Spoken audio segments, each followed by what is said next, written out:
আসসালামু আলাইকুম ভাবি, ভালো আছেন? হ্যালো। হ্যাঁ, আলহামদুলিল্লাহ। কি হয়েছে সামনে আব্বু? সানোয়ার ভাইয়ার আপনার কি হয়েছে? খাওয়া দাওয়া খাইছেন আপনারা?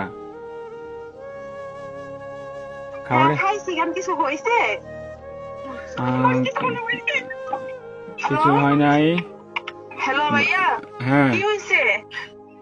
আরে শানু ভাই তো কিছুদিন যাবত অসুস্থ ছিল জানেন নাকি?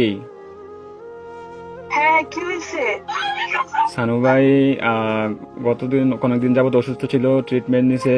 ওনার লো প্রেশার ছিল, অনেক ধরনের অনেক সমস্যা ছিল। তো কালকে রাতে কি উনি হয়েছে এটা বলেন? ডিউটি থেকে আসার পরে ঘুমিয়েছিল আর কি, বুঝছেন? তো ঘুমিয়ে থাকার হ্যাঁ। পর তো আজকে সকালে আর উনি আর ঘুম থেকে ওঠে নাই, বুঝছেন নি? উনি হ্যাঁ। আল্লাহর ডাকে সাড়া দিয়ে ওই পারে চলে গেছে, বুঝছেন নি? উনি আর বেঁচে নাই।